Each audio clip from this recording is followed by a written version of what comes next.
Lisa, you call yourself the promotion queen, and everybody sort of knows you, but I don't know if people know exactly what you do. Yes, I know. It's a little confusing because I did used to be a publicist, but now what I mostly do is I consult with all types of different creatives on their branding, promotion, and marketing. It's kind of a way of helping people that don't have management to think about the bigger picture. So, I help people move forward in their creative careers.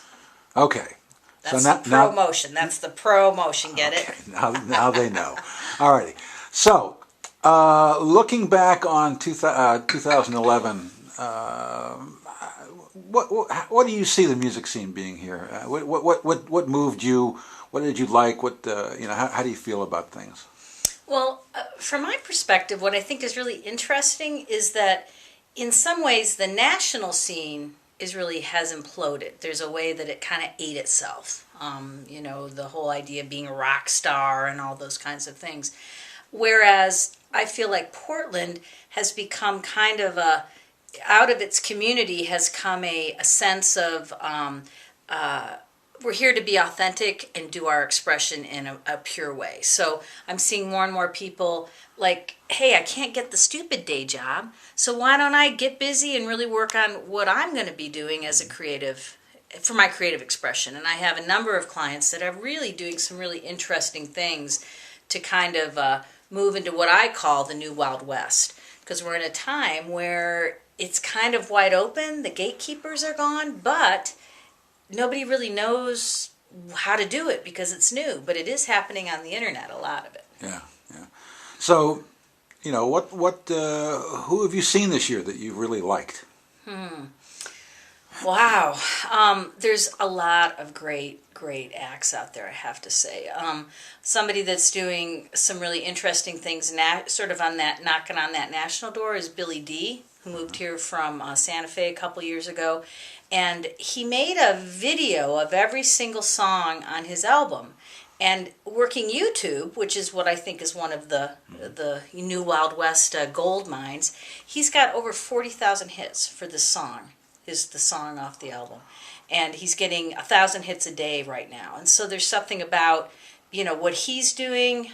His music's really strong, great songwriter, but he's using this other avenue. And he's an older performer, that's still relevant and finding new ways to get his music out there. And he won a Muddy Award. Yes, he was Best New Artist for this past year that's just concluded. Now, I know that you know the singer-songwriter scene really well. Who made strides this year?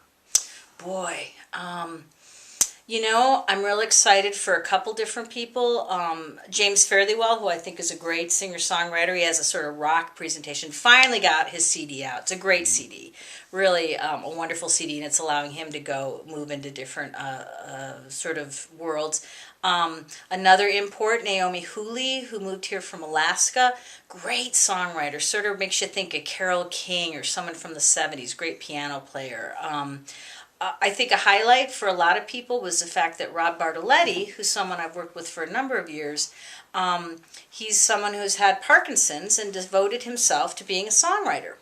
Like if I'm going to not have a lot of years left in my body, what am I going to do? I'm going to write songs and hopefully find people who will perform them. And in doing so many people loved his songs that he and Rob Stroop created an album where people covered his songs. Storm Large is on there, Nick Peets, Ian Moore, some sort of semi-national but mostly local. And this is another beautiful story, is that Burgerville came in and there's a co-sponsorship to get that CD out as a fundraiser for Parkinson's. And so again, here's someone who's gone down a whole different road to get their stuff out there. Singer-songwriter. It's a brilliant album, and it's really exciting to see that happen for him. Mm-hmm. Of course, you've always been connected with a lot of rock bands, and in a certain way, Americana bands, pretty much a lot of that. Who did you like this year? Boy, let me just think about that. I'm going to answer this sort of diffusely. One of my favorite things or groups that I've come across, and I mean tribes is really what I mean, is that I believe that there's certain tribes that kind of make things happen. And so I've been really fascinated with what is being called the Hoot family tribe. And these are roots rock people, maybe even country influence, that have a secret clubhouse out in East County that's set up with a back line and a stage and a bar and a place for potluck, and every couple weekends they have a gathering and all these different performers play together or they showcase their acts, and it's just this beautiful community of these different performers. I know Eric Catilla's at the center of it. Root Jack's a band that's part of it. The Lonesomes, Jawbone Flats. Let's see, Mike Winter's band, which is a bluegrass band. There's a whole bunch of these acts that are kind of constellated there, and there's some really exciting music coming out of it in community.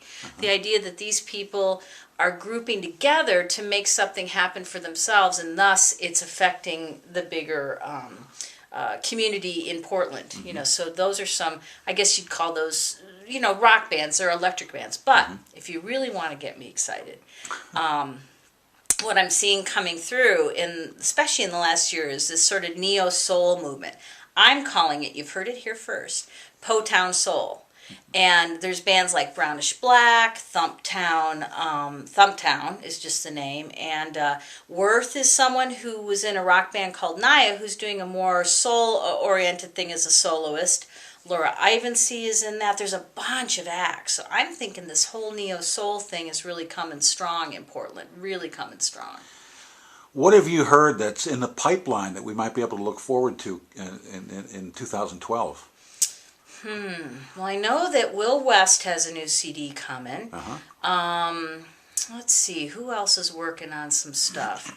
A lot of new artists coming with their new things. I know that the Brownish Black guys have they're going to put out a single, 2 songs as a vinyl single, which I think is kind of cool. Scott Fisher has another album coming out. He's somebody I've been working with, and he's got his Bossa Nova, or Bossa, I'm supposed to say Bossa Nova album, which is French lyrics with this Bossa sound, which is kind of a departure for him, but it was part of a movie soundtrack he did. Again, here's an artist that's licensing and finding the new path. So I'm kind of excited for that. That should drop in the early part of the year. I know there's other people I'm forgetting. That's okay.